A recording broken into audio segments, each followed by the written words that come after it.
আল্লাহর পয়গম্বর জানিয়ে দিয়েছেন ওয়াযাকারাকুম বিল্লাহি রুয়াতিহি, তোমার বন্ধু এমন ব্যক্তি হবে যাকে দেখলে তোমার রবের কথা স্মরণ হয়। মুসলমান, তোমার বন্ধু এমন ব্যক্তিকে বানাও। হে যুব সমাজ, তোমার বন্ধু এমন ব্যক্তিকে বানাও যাকে দেখলে তোমার আল্লাহর কথা স্মরণ হয়, নামাজের কথা স্মরণ হয়, যাকে দেখলে কোরআন তেলাওয়াতের কথা তোমার স্মরণ হয়। তুমি এমন ব্যক্তিকে তোমার বন্ধু বানাবে না যাকে দেখলে তোমার মোবাইল টিপতে মন চায়, যাকে দেখলে তোমার গেমস খেলতে মন চায়, যে বন্ধুকে দেখলে তোমার ইয়াবা খেতে মন চায়, যে বন্ধুকে দেখলে তোমার নেশা খেতে মন চায়, এই ব্যক্তি তোমার বন্ধু হওয়ার যোগ্যতা রাখে না।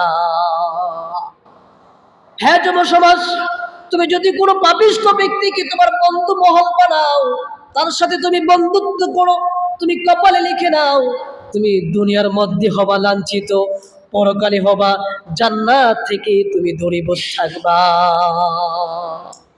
আল্লাহর জান্নাতের মেহমান তো তুমি হতে পারবা না।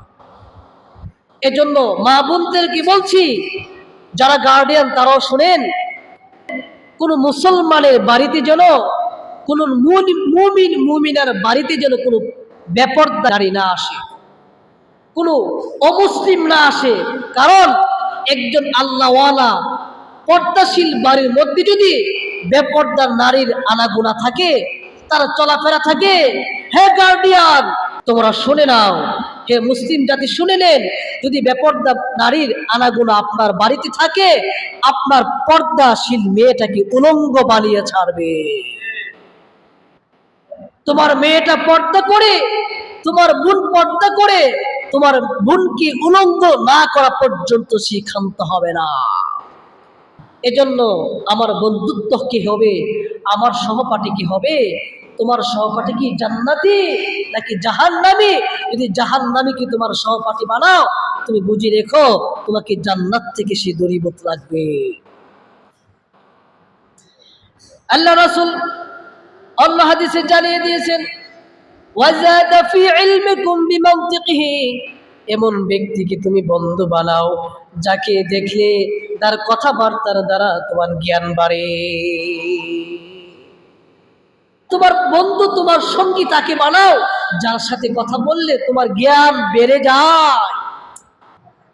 আল্লাহ রাসূল জানিয়ে দিয়েছেন ওয়াযাকারাকুম বিল আখিরাতি আমালিহি, এমন ব্যক্তিকে তুমি বন্ধু বানাও যার আমল দেখলে তোমার পরকালের স্মৃতি তোমার তাজা হয়, যার দেখলে, যাকে দেখলে তোমার নামাজ পড়তে মন চায়, যার ইবাদত দেখলে তোমার মধ্যে ঈর্ষা হয়। আমার ভাই এত রাকাত তাহাজ্জুদ পড়ে, 5 ওয়াক্ত নামাজ পড়ে, আমি তো জুমার নামাজও পড়ি না।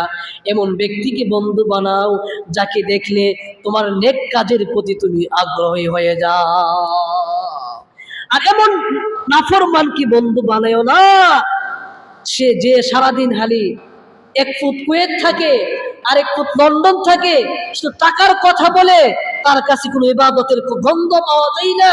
যদি তুমি ওই ব্যক্তিকে বন্ধু বানাও, দুনিয়াতেই তুমি প্রাধান্য দিবা, যার দরুন পরকাল থেকে বিমুখ হয়ে যাইবা, তুমি আখিরাতকে ভুলে যাইবা। এজন্য যে বন্ধুকে দেখলে, যার সাথে চললে আমার পরকালের স্মৃতি তাজা হয়, যার সাথে চললে আমার নেক আমলের আগ্রহ জাগে, ওই ব্যক্তিকে আমার বন্ধু বানাতে হবে।